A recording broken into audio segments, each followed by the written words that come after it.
can tell from my accent I'm not from here. I had not noticed that.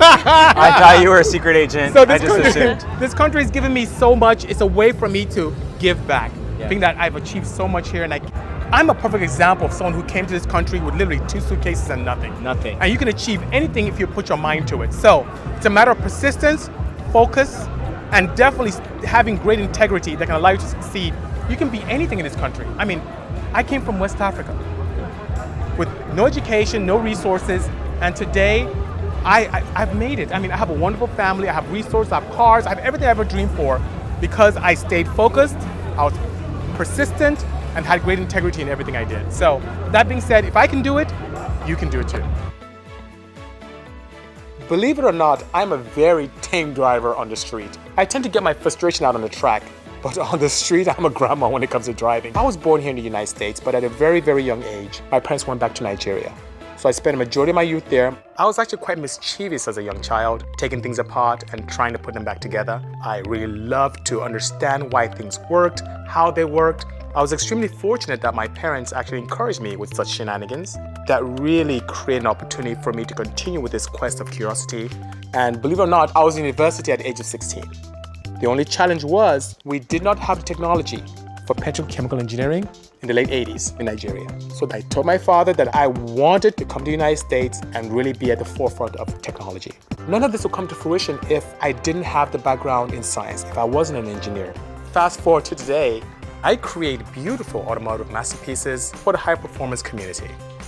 In 2013, we were approached with an opportunity to build a very unique vehicle for the American Honda booth at SEMA in Las Vegas. A very outlandish minivan, a 4-digit horsepower monster that usually takes a year to create. My team and I had 7 weeks. But you know what? We exceeded our initial 1,000 horsepower goal by 29 horses. Why did you say yes when they asked you to do it in 7 weeks? Because I love the challenge. And as someone who's curious and someone who loves setting goals, especially those that are almost unattainable, it was perfect.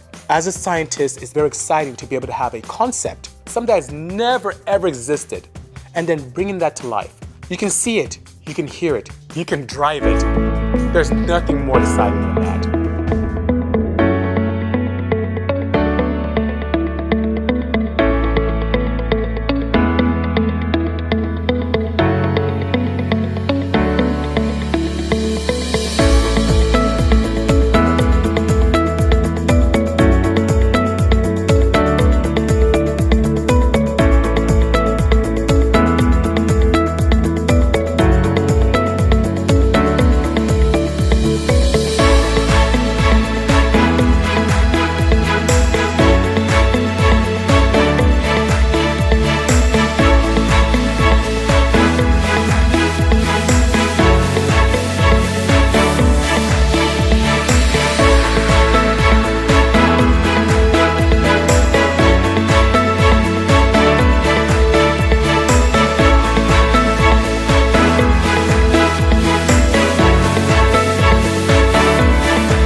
And I received a call from a colleague of mine at 11:30 a.m. saying, Delia, you know, the police want to talk to this young man and his mom called me.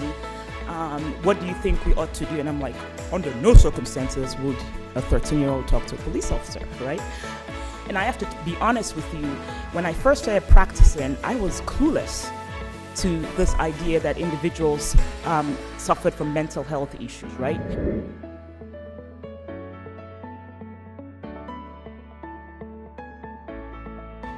With advances in technology, we can now look into the womb and see as the fetus develops and grows with ultrasound and MRI.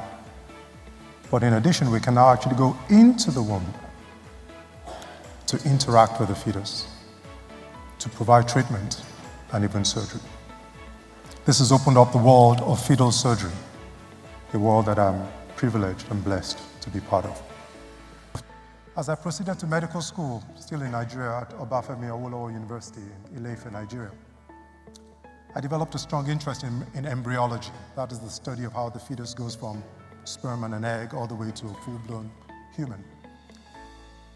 You see, I first met Linley when she was just 5 months pregnant within her mother. Her mother was 5 months pregnant with Linley. So Linley was just barely 5 months into her gestation when her mother presented to Texas Children's Hospital. You see, Linley had a tumor growing off her tailbone. This was a sacrococcygeal teratoma. These tumors can be quite huge. They can grow to huge sizes off the tailbone, at times even as big as the fetus itself. You can imagine the fetal heart now has to pump blood not just to the tumor, but also to the rest of the body. This could really put a tremendous strain on the heart, and at times the heart fails, just overwhelmed by the amount of work it has to do. We had to do something. If we didn't intervene, we knew surely she was going to die in her mother's womb. Bravely, her mother, Margaret, agreed to undergo fetal surgery. My hands are not small, and it gives you a scale just in the picture behind me how big that mass was. And again, looking at the little foot right next to it, you can imagine how big this tumor was, essentially sucking the life out of this baby. We were able to partially resect that tumor, close back the uterus, close back Margaret's abdomen, and allow the pregnancy to continue. Bravely, Margaret continued the pregnancy for another 13 weeks until she was delivered by cesarean section at close to 37 weeks gestation. Linley had been rescued from this huge tumor that was taking her life. She was now able to live a normal, vibrant life, as we see her here when she was a year-old of age.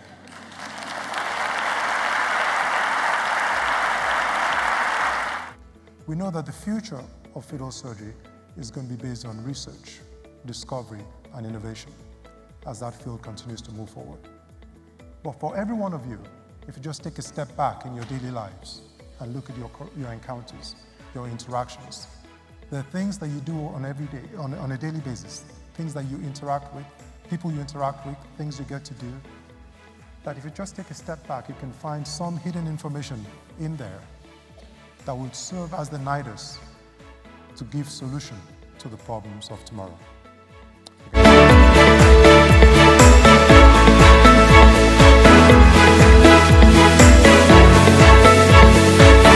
Remember, I was going to a convenience store just to get something to drink, and I'm in there and I'm grabbing my soda and my chips, and I'm hanging out looking around, and somebody comes in and starts robbing the joint. And so I'm standing there with my soda and my chips and I'm near the exit, and all I'm thinking of is if I walk out that door, I've technically stolen. So I'm sitting there like, should I put the chips back? Should I put it in? Should I walk out with it?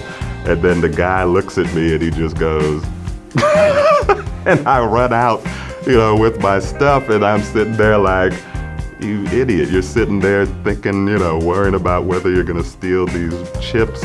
There's just little stuff like that happen to me that I look at and go, one way, left or right, I could have been in some real crazy stuff, but you have to almost have a gallows humor about it. Hi, my name is Rick Famuyiwa. I'm the writer-director of Dope. premiering at this year's 2015 Sundance Film Festival in the dramatic competition. Dope is about three geeks. They're not jocks, they're not bangers, they don't sell drugs, and they have aspirations about what they want to do. When you're growing up in a place like this, it's always a struggle between bad and worse choices, you know.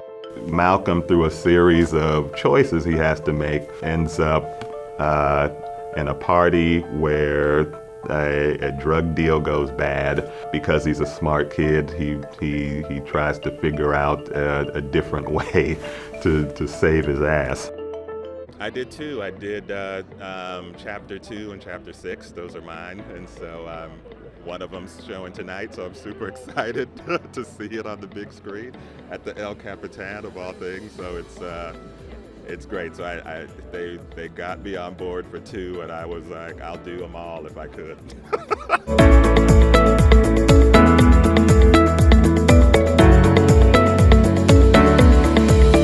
That was the topic of the panel because I feel like it's more like television is just transforming on its own just because of technology, you know, and how people watch TV and what's considered television. And I think in some ways we're all trying to keep up with that, you know,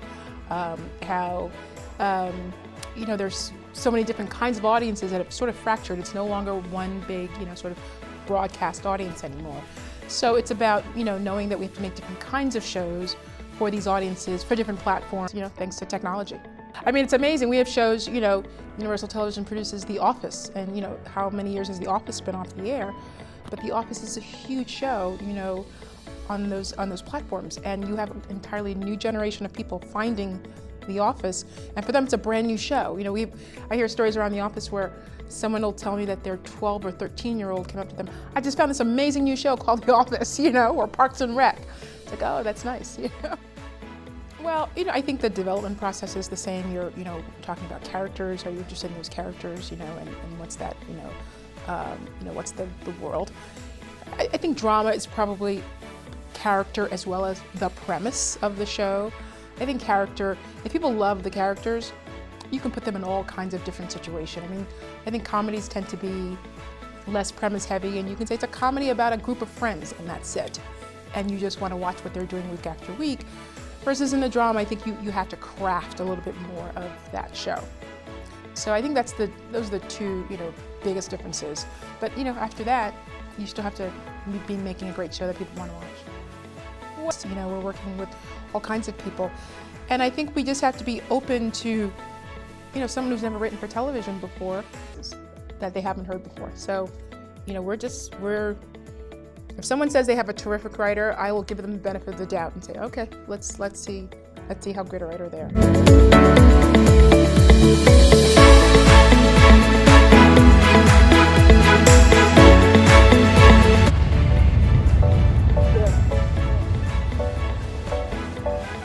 Look, tell them cut my motherfucking mic up.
putting a spotlight on a local doctor whose work is changing and in some cases saving lives in the metro area and overseas. Dr. Wally Suleiman is a neurosurgeon at Oxnard Hospital. Most would consider that a full-time job, but as you're about to see, this doctor has a motor that's operating on 2 continents.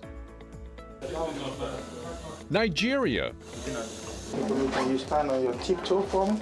New Orleans. They're not on the same plane, but every month, Dr. Wally Suleiman is on an airplane connecting the 2 regions in his own unique way. Hey, how are you? I figured out that, if I had been given all these opportunities and to get where I am in life, the least I could do was to give back. Suleiman is a spine and brain surgeon at Oxnard Hospital. On this day, he's following up with a former patient, Joseph Canizero, who suffered back pain for years. Canizero wanted to avoid surgery, but that pain intensified to the point it severely affected his walking. I've been in severe pain for over a year. I had 4 epidurals in the last year, and not one worked. He then turned to Dr. Suleiman and underwent spine surgery back in December. Can I see you walk? After a year of agony and impeded mobility, Canizero was able to walk virtually carefree the day after his surgery. So it's not far-fetched to say that your meeting Dr. Suleiman was life-changing. It has been. And, I checked him out. I knew he was good before I let him operate on me, but I didn't know how good he was, and he's got this personality that helps give you comfort in what he's going to do. Suleiman is also giving comfort and care on a different continent. This is Dr. Suleiman arriving a few weeks ago in his hometown of Lagos, Nigeria, on his latest medical mission. This is the scrub. Soon after touching down, he's preparing to perform spinal surgery on a Nigerian patient. All of it for free. My philosophy is whether you are a Nigerian, a Vietnamese, an American, everybody should have access to some degree of good quality healthcare. Dr. Suleiman started his medical missions to Nigeria back in 2010. In the beginning, he would leave his post here at Oxnard every few months and return to Africa. Now, it's every month, spending 7 to 10 days performing surgeries and ultimately saving lives. Suleiman came across this woman in Nigeria 3 years ago. At the time, she was 40 years old, pregnant, and suffered from severe headaches. When I met her, she was comatose. She was not able to open her eyes. She was not able to move. Take a look at her CAT scans. They revealed a large brain tumor. Within hours, she underwent a C-section, and Suleiman performed emergency brain surgery. The tumor was the size of my hand. The size of my hand. She's been dealing with this for years, with headache, and not until she actually manifested with a seizure did somebody take it seriously to take her to the hospital. The next day, she was opening her eyes. She was now interacting with her husband. The following day, she was up and about, actually feeding herself. So that's why I continue to do that, because I think you can really make a significant impact on people that would otherwise be hopeless. She would have died if we couldn't intervene. This is video of the woman after surgery. Once comatose, now seemingly cured. The New Orleans to Nigeria endeavor is demanding. Suleiman has to say goodbye to his 3 children every month. He also agreed with Oxnard to give up 15% of his salary so he can have a flexible schedule to travel. My wife supports me heavily in what I'm doing, so thank God for online shopping. Suleiman says his wife's support is a pillar of his medical missions. After earning success as a surgeon years ago, Suleiman says he was looking for more meaning in his life. He had a constant question for his wife. I always ask her, what is it all about? When we've done something, say, is that it? Why are we doing what we're doing? I think it's about purpose. Everybody in life, you need to figure out what your purpose is. He found that purpose in Lagos, Nigeria, where he was born. This was his childhood home. The future doctor came from a family of 10, raised in a place he described as a deep ghetto. Where we hardly had any electricity and water. My parents don't have any Western education. They can hardly write or read in English. The son of illiterate parents dedicated himself to school. With the help of a network of local and international supporters, Suleiman earned his medical degree in Bulgaria. His stints took him to Canada, where he met his future wife. They ultimately settled in the New Orleans area. In his decade at Oxnard, he worked his way up, eventually becoming the chairman of the neurosurgery department. Even with his professional achievements, this, he says, is the most rewarding. And so that's the driving force. That's what really keeps me going. Because what is the use if you have all these talents and skills and you just take it to your grave? Right? In the past 5 years alone, Suleiman and his team have performed surgeries for 500 patients. They've also screened and provided preventative medicine to more than 5,000 people. Oxner has supported his efforts, sending supplies overseas with Suleiman. He's now developing programs to train locals so they can spread health care to those with no access. In Nigeria, where the average life expectancy is roughly 55, it's about 76 in the US, Dr. Suleiman's work is life-saving. I feel privileged. I feel like I've been given an opportunity to impact somebody's life.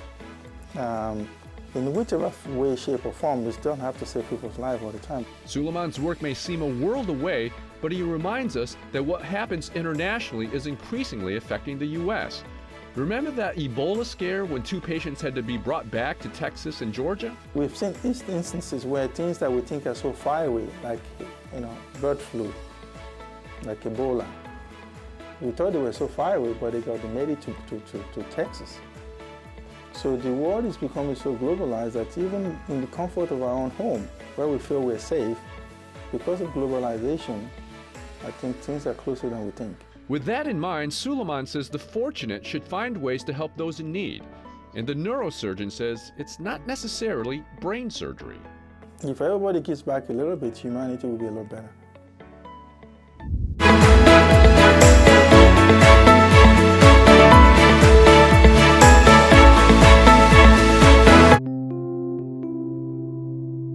Artists are people who occupy different spaces, and I think a lot of us, not only artists, but people of color, know what it means to code switch. Being able to occupy multiple spaces, in a way, exemplifies where America is. The conflicting twin narratives that can be at once appalling and beguiling exist in all of us, and I think that's part of what my work is about. What I was always struck by whenever I saw his portraits was the degree to which they challenged our conventional views of power and privilege. Historically, portraiture has always been about saying yes to things that we want to celebrate. But I think also the portrait has been, the commissioned portrait has oftentimes been about a society saying, who are the people that we collectively want to honor? And particularly with a presidential portrait, this is the highest aspect of that tradition. And it's been, I can't tell you, an extraordinary honor to be able to participate in that.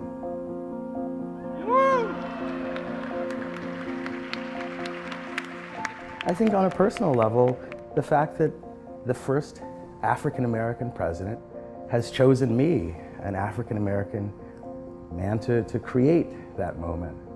It is, even at this moment, it's just like something that you feel on a very visceral level, like what this is. My hands were shaking when I was making this portrait because this is the real thing. This is it. Showtime. And there's going to be young kids who want to feel that they are capable of participating in art and participating in this conversation. How do you compare that to anything? When the president asks you for a portrait, you say yes. That's the first thing you do. And then how do you feel? Well, then you feel incredibly grateful and intimidated. When you sit down with Barack Obama and decide and discuss how a painting is going to take form, here you're dealing literally with the most powerful man in the world. Yeah. So much of my work before was about symbols of power, the performance of power, the illusion and regalia surrounding power. Here's a man who actually has power. That's right. So who's the man? Yeah. And I think that's what that painting's about. That's why the collar loosens. He leans forward to you in the painting space. And the source of that power is his connection to the people. Yeah. And so what I'm really doing is painting power in its most raw form. And it's also a conversation with myself. How's that go? Don't up. Sorry, I'm sorry. You probably had that conversation almost every day. It's true, and to make matters worse, I knew that it was such a historic moment that I put a camera behind me to record every moment of painting the portrait. The nature of time-lapse is that you hear a little click every few seconds, and it was just like this tap on the shoulder, just in case you forgot, this is important.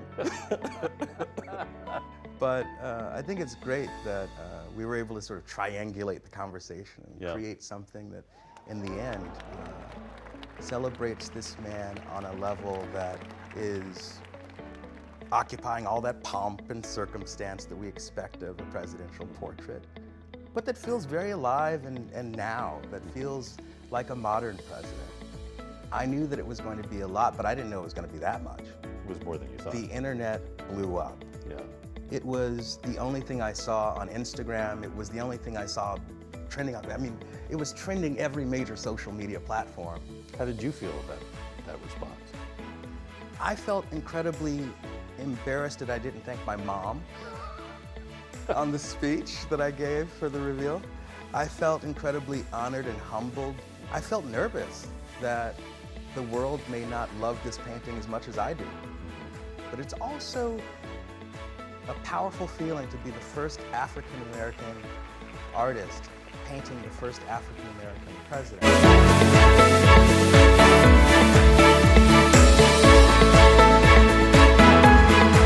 We've got a real G in the building though. Have to I'm agree. not gonna lie. Have to agree. We've got a real G in the building. The Drake Migos video.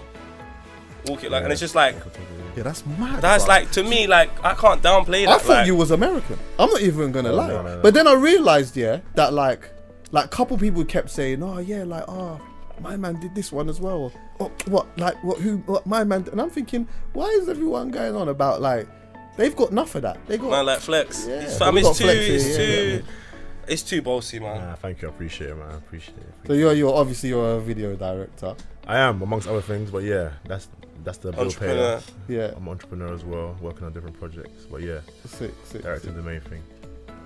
Tell me a little bit. Where do you come from actually? Which part of London are you from? I'm from Nigeria, so I was born in Lagos. No, which part of London are you from? I grew up in Northwest London. Northwest London. Oh, okay. Yeah, and your family's from? Nige.